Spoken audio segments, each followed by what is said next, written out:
Okay, we're going to keep this going. Roll the event die. I rolled a 6, which it blows. A 6 means all of them are getting these.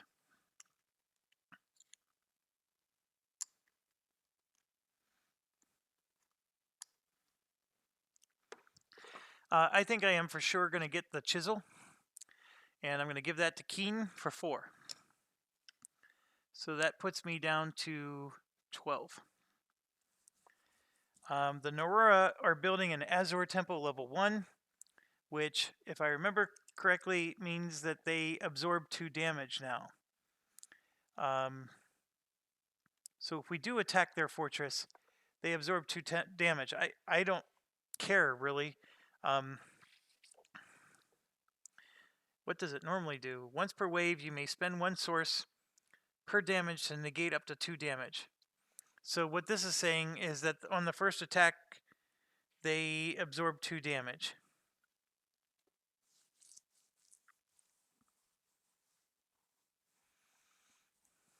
I know it's here somewhere.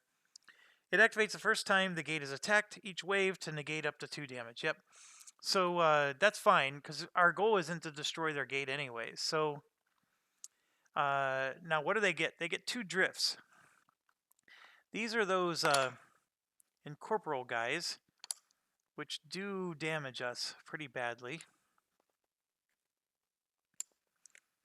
Well, meaning that our towers, our minarets that are guarding our fortress can't damage them is what I meant. An arc light, which has this source field ability.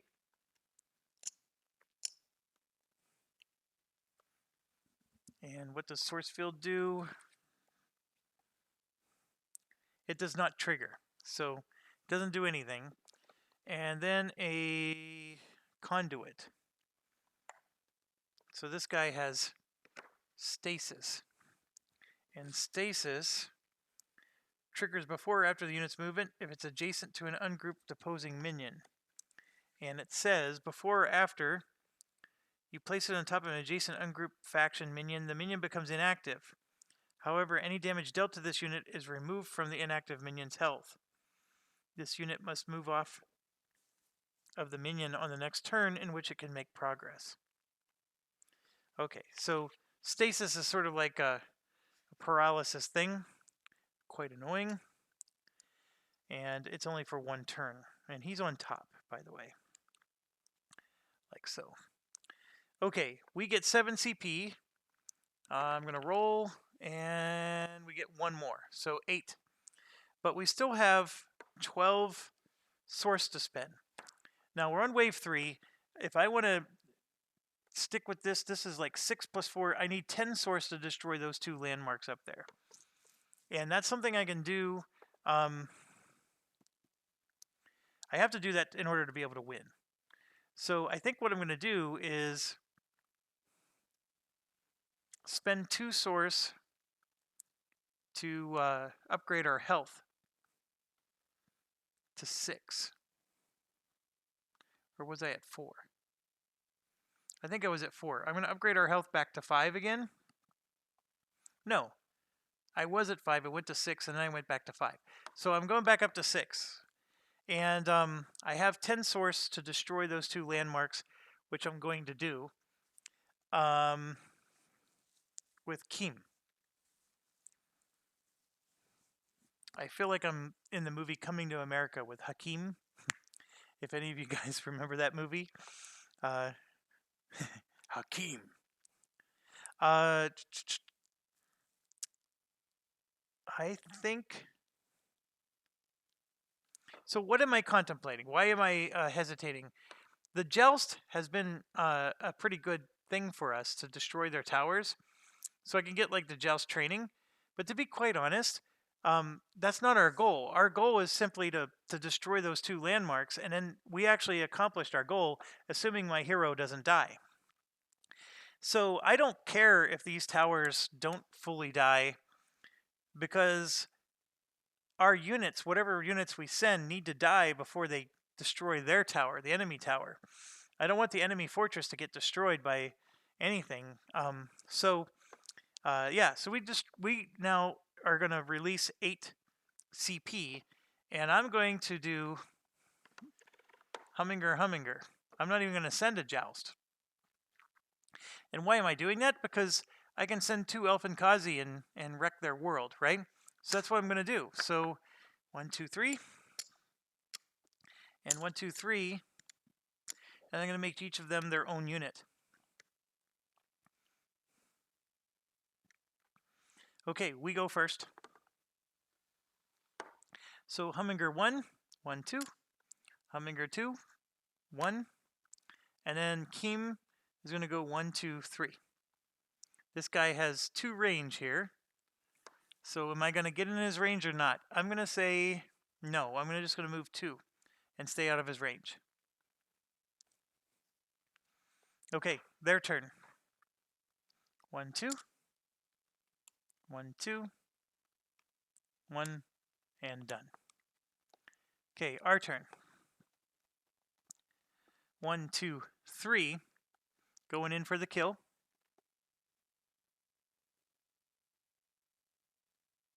And we're going to spend our 4 CP, or source, puts me down to 6, and destroy that landmark, which of course opens the door for winning. We're at 4 out of our 5 landmarks.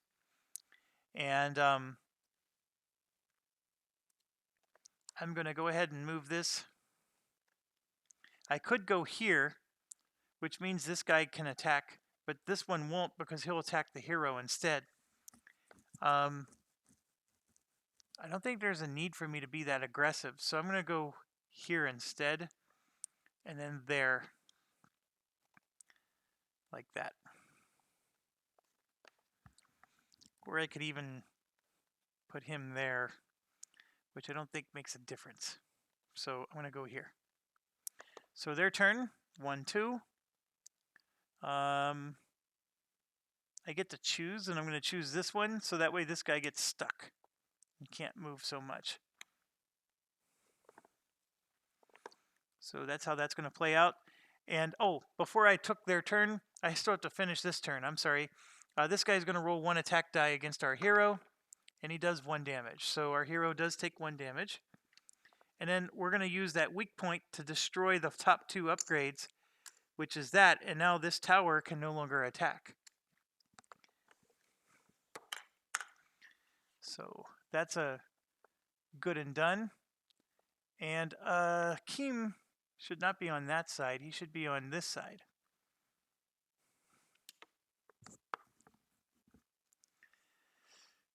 So so they took their turn. Now it's our turn. So the Humminger is going to go 1, 2, and he's going to launch his Elfin Kazi. And we're going to launch it to right here. So boom. And so that's going to do 2 damage to the conduit. It's going to destroy the bottom upgrade for each of these towers.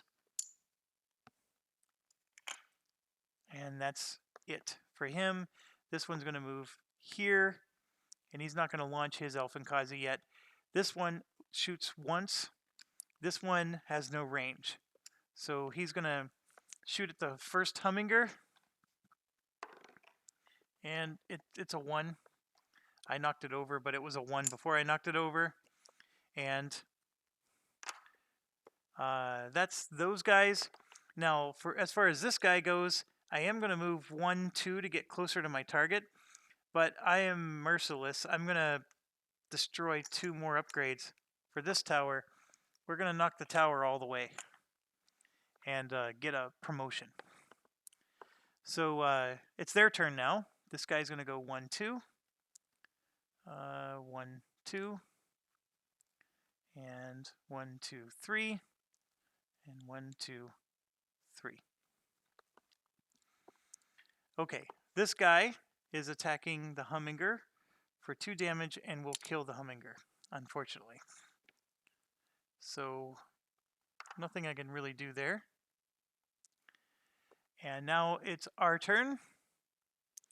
And this Humminger is going to go 1, 2, this way, and he's going to launch his Elfin Kazi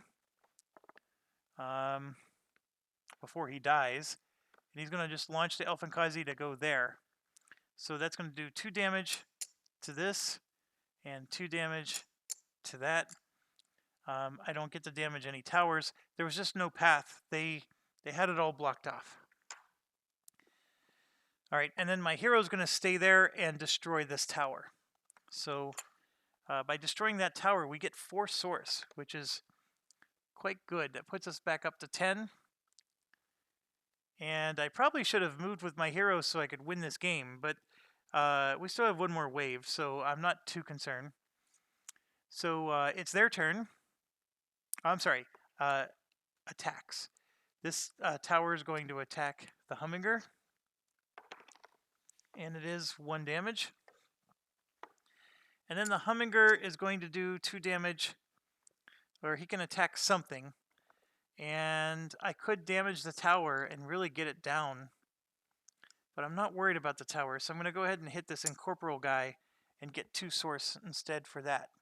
So the drift is down, and we get 2 more source. We're up to 12.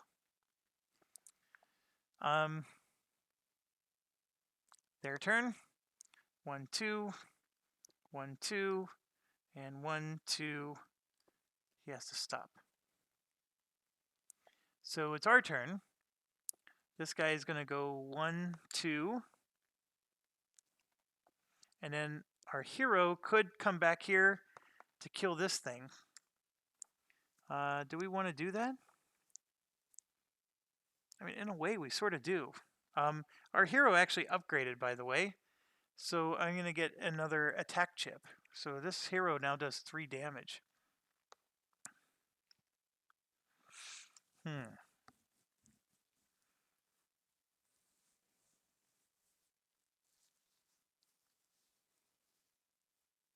I'm thinking. You know what? I'm going to go here and make sure I win the game first. So we're going to spend the 6 to overload, and we actually get a relic out of this. So so I'm going to spend 6. It puts me down to 6 source, and we do get a relic card. So let me see what we get. And I'm getting Tools of the Sorcerer. Use immediately upon gaining this relic for one of the following: 6 source, steals 3 source from another faction, set all faction source, including your own, to 7. Well, I'm definitely not doing 2 or 3, so I'm going to gain 6 source, I guess. So that puts me up to 12. So we'll be able to spend a lot before this next round. We could even build a tower if we wanted. But it's their turn now. 1, 2. 1, 2. 1, 2, 3. Oh, I forgot. On my turn, we forgot to resolve this. 2 attack dice is probably going to kill our Elfin. Oh my gosh, look at what they rolled. Yeah, our Hummingbird is good and gone, and that's fine. So it's our turn, and with my hero, I want to maybe wreck one of these towers. The question is, can I survive a 2 die roll? If they would have rolled the 2 2s like they just did, that would have destroyed me.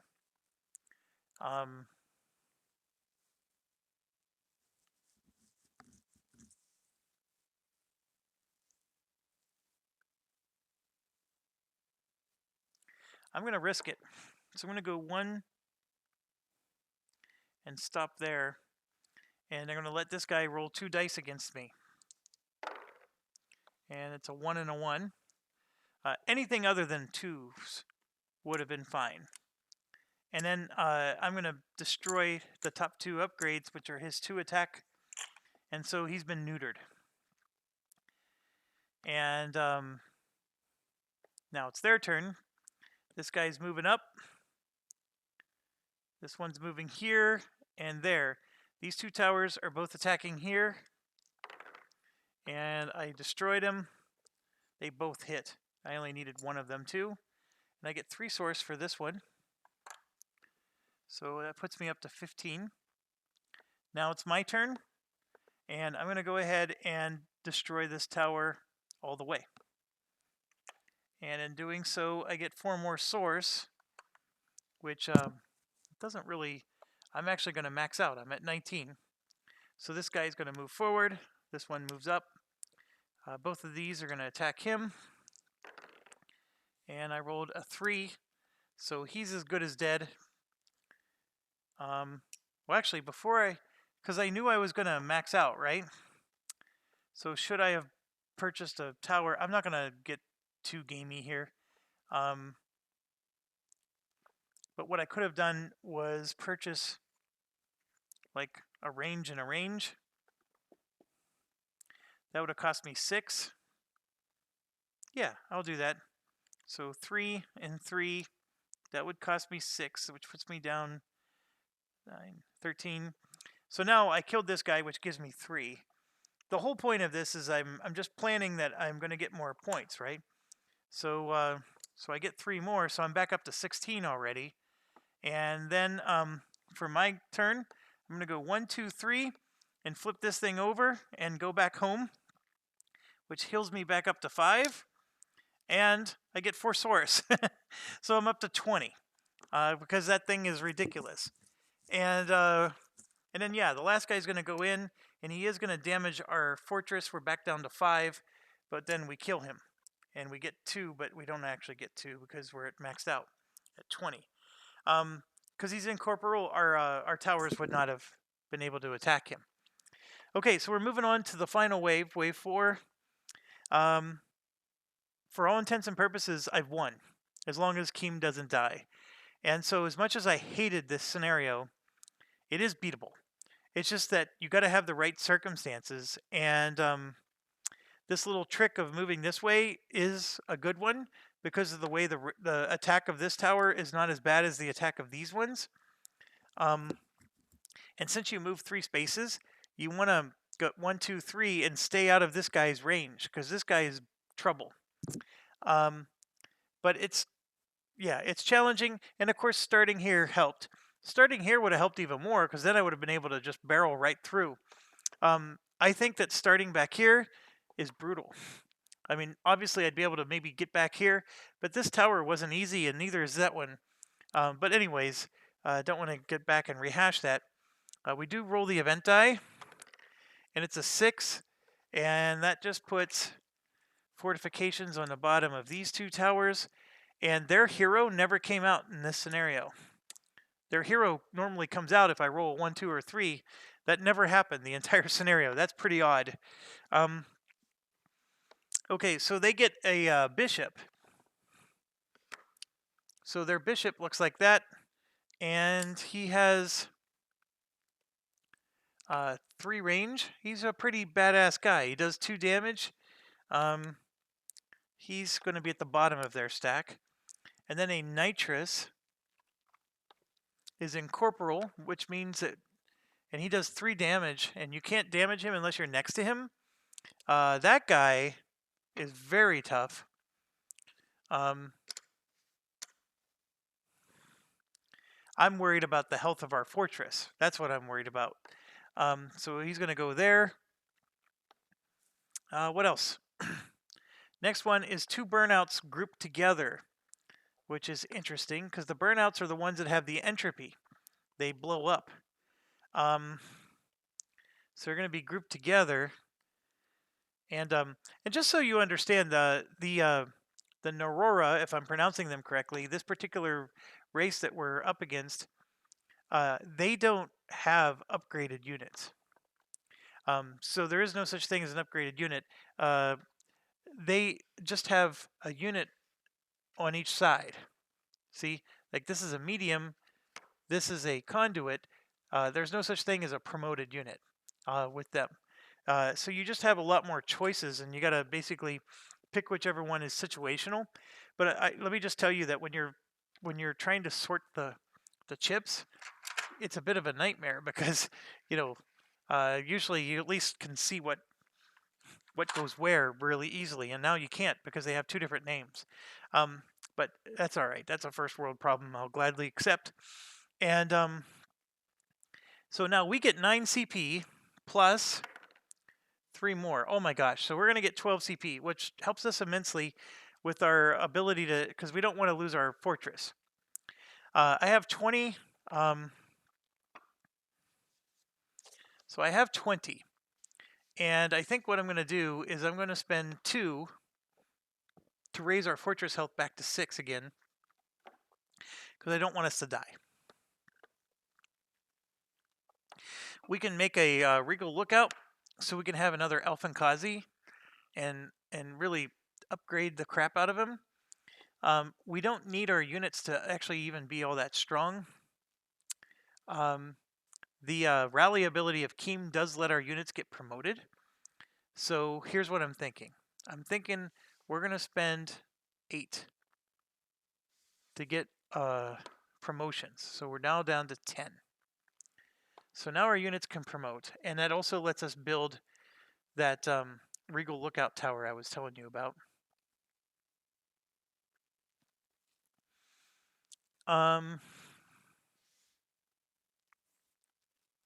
The other thing it would let us do, since I have 10, I can either continue to upgrade the Regal Lookout Tower, which would cost 3 for the first upgrade, or I can get the reserves and the joust training, and then we can maybe get some jousts out there so we can, kick butt.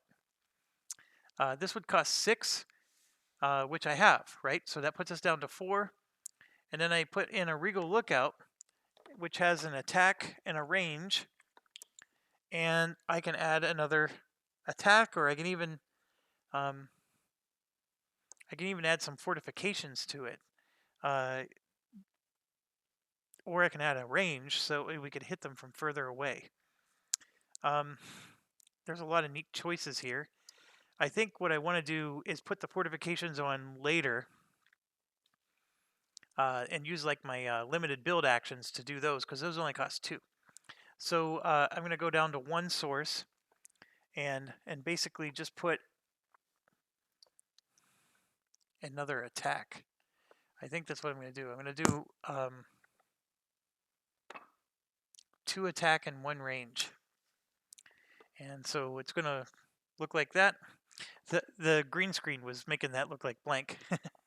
And so that's what I'm going to do. So in doing so, we could put an Elfinkazi on this guy, and now we can wreak some havoc on them when they're coming in. So that's my thoughts. Keem is going to go here, and we get 12 CP. So I can obviously do this and use some Elfinkazi booms to whittle them down. It's not a bad idea. And then I would still have 4 left. Or we upgraded the joust, which, by the way, I got a roll, and the joust gets no bonus. Oh my gosh, that was awful. The other thing we can do is this is 9. To put those together, the assault would annihilate their tower. So that would be 9 of our points. And then we'd have 3 points left, and I could do a joust. I think we're not as interested in destroying their tower. We just want to destroy their units. So I'm not sure the Wind Rush idea is a good one. Although we do have 12 points.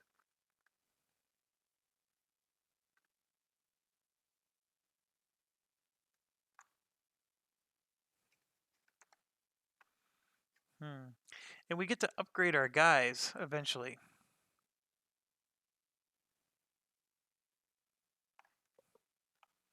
So if I can kill something with my hero, I get to upgrade my guys.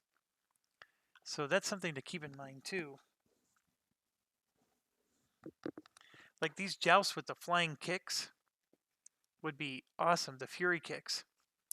The only oh hey, before we get into all this, my market. I get to draw another market. That might change our mind on a few things too.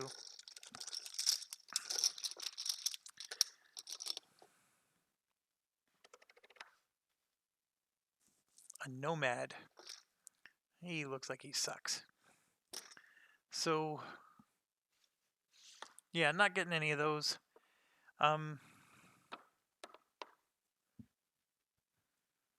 What's the chances that I'm going to be able to promote something? I only have 2 jousts.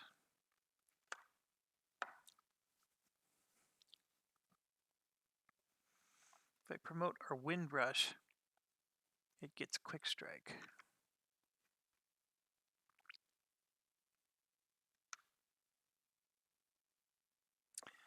Here we go. 5 and 4 is 9. 10, 11, 12 for our Harriers. And I'm going to put the Humminger first in the group, and they're going to be completely ungrouped. So Humminger, Royal Talon, and what I need is Keem needs to kill something, so that way, although the Harriers are going to be, do I want to group the Harriers or not? Yeah, I'll group the Harriers. So the idea here then is if Keem can kill something,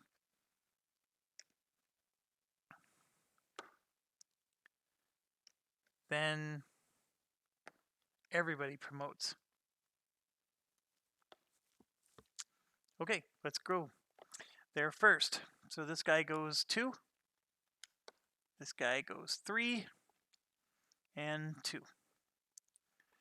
All right, Keem is going to go 1, 2, 3. 1, 2. This guy flies. 1, 2, and 1. 1, 2. 1, 2, 3. 1, 2. We do what? 3 damage with this guy. So I'm going to move 1, 2, and stop. I'm going to stay out of his range. You know what? Nope. I'm going to go 1, 2. I'm going to go right into the Hornet's Den. And then 1, 2, 1, 2, and 1, 2. Alright, so this guy gets to attack with 1 die. He does 1 damage to Keem. Now, Keem has weak point, so we're going to be able to destroy his first 2. So we took out his range and his attack. That tower is neutered. So now it's their turn. This guy's going to go 1, 2, and 1, 2, 3. And actually, that's going to be a problem, isn't it? Dang it, dang it, dang it. So where was I? I was... Yeah, hold on. I needed to play this out a little bit better. So I went 1, 2, 3. So I got to have gone 1, 2, 3. That's what I prefer to do. Because this guy is going to go... He has to move his full mount. So he's going to move 1, 2. And this one's going to move 1, 2. And 1. There we go. All right. This guy has 3 range. He's going to attack me for 2 damage. And then I'm going to retaliate for 1, 2, 3 damage.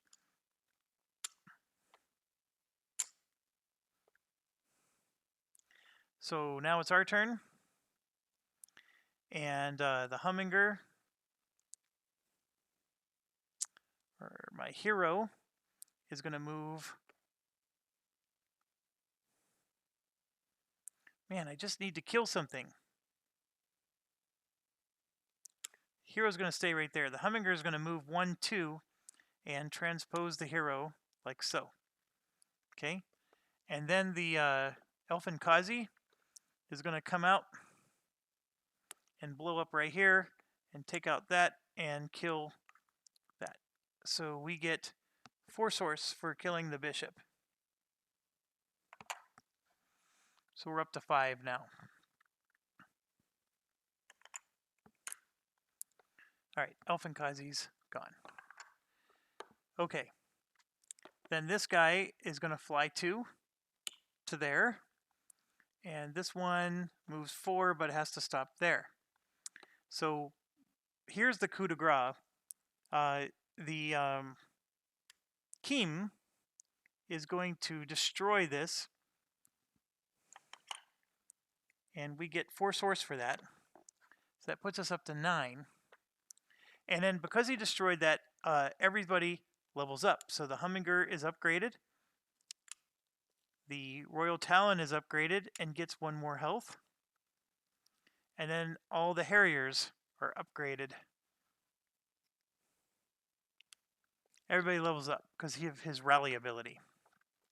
That was really hard to pull off, by the way. You have to be really cute with this particular style. Okay, so this guy does 4 damage, and so we're going to kill this entropy guy in 1 hit without triggering his entropy, and we actually get 3 source for that. So we're up to 12. So now it's their turn. Entropy guy can't move. This guy moves here. Entropy guy does 1 damage, and then we're going to do 3 damage back. So entropy guy is dead, and we get 3. So I'm up to 15. Okay, this guy is going to do 3 damage to our Hummingbird, which actually kills it. Nope, he's not, because our Hummingbird flies. Oh no, that's not good. Is it a may or a must? I think I'm going to make it a may. Give me a second. Just a second. Rally.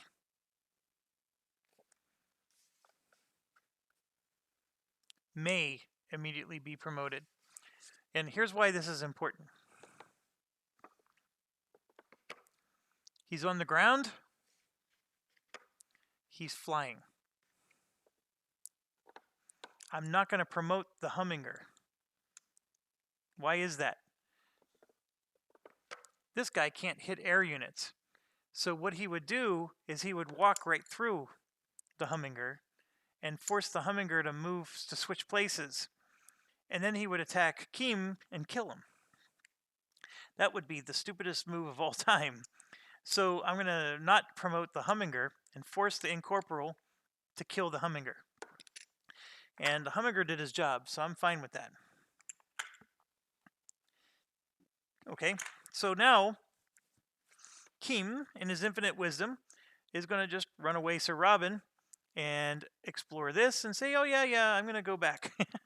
And we get 4 more source, so we're up to 19. And of course, we're going to spend that source, and I'm going to do this has 5 pips.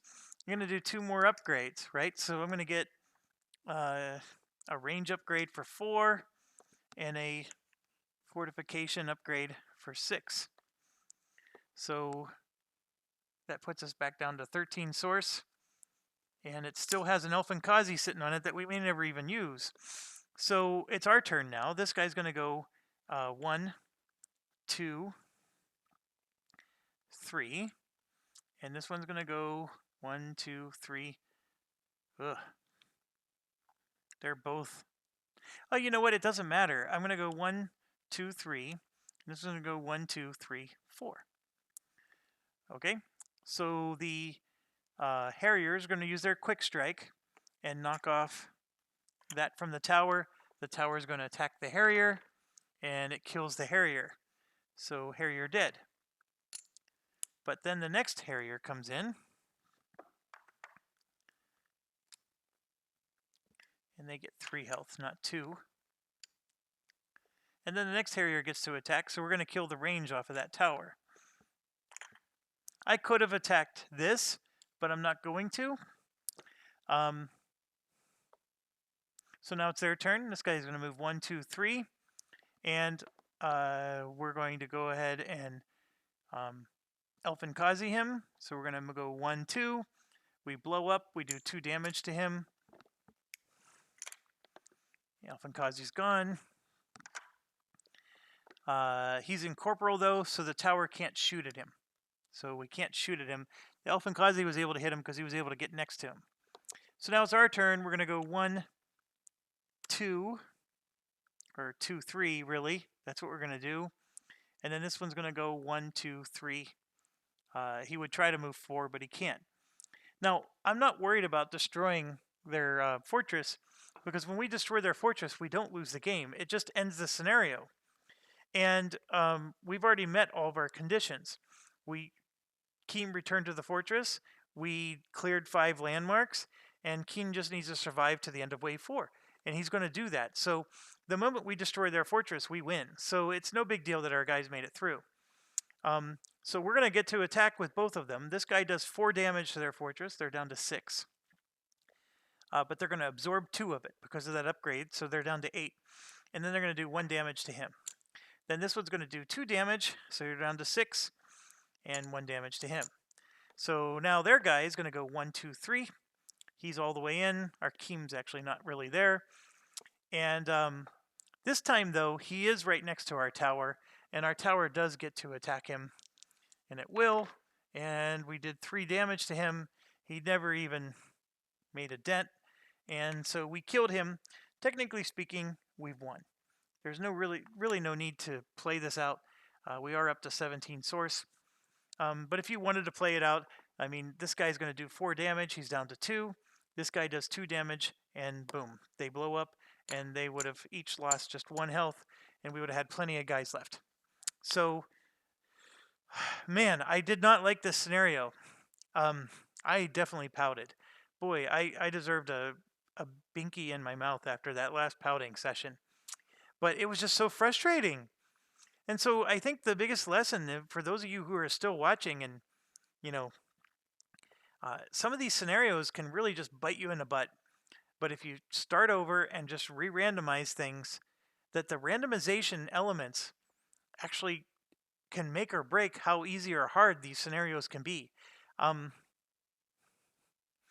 guess you could argue that first time I played that I probably could have been able to sneak around this way and not been trapped like I was.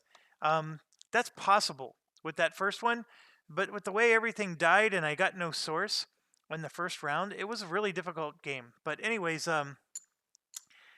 another mission in the books. We got 3 this time. So I'm going to put this in to hold my spot.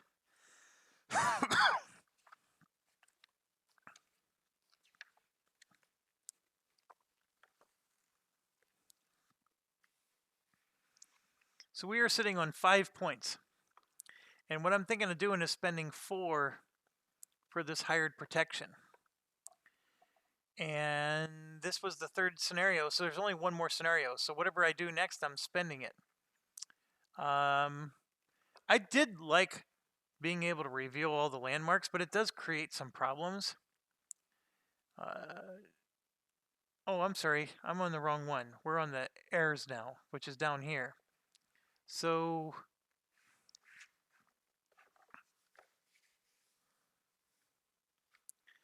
what do we got? We currently have Willing Wings, which is this one. At the start of the scenario, construct a spire on any non-path hex. You may construct a regal lookout or minaret spire even if you do not have the academy. I love that one. I'm so glad we took that. So now I saved up for this one. During the prep phase of wave 2 or later in this scenario, have the AI deploy the units listed on the previous wave instead of those listed in the current wave. So it's basically we're penalizing them and they're not going to have as many strong units. I totally love that one. So I am going to get mass event. So I got 3 more and we're going to spend 4. So there was 2 left over and now there's going to be 1 left over. Hold on. Yeah, 1 left over and we got mass event. All right, so those are the 2 things that we have going into the 4th scenario. This one, adding 2 health is nice. Start of the turn. Add an upgrade your choice to the bottom of one of your spires. Yeah, all the other ones are nice, but considering we only get so many, I am happy with the 2 we got. And we only got 2 points that last mission. So had I gotten 3 points, I would have had enough to buy something else, but I don't. I'm not that good at this game, I guess. So we are moving on to the fourth scenario of the heirs, which is the final one. And just so you know, the Narora is next. Then after that is the Grove Tenders. So, and then I think somewhere in here,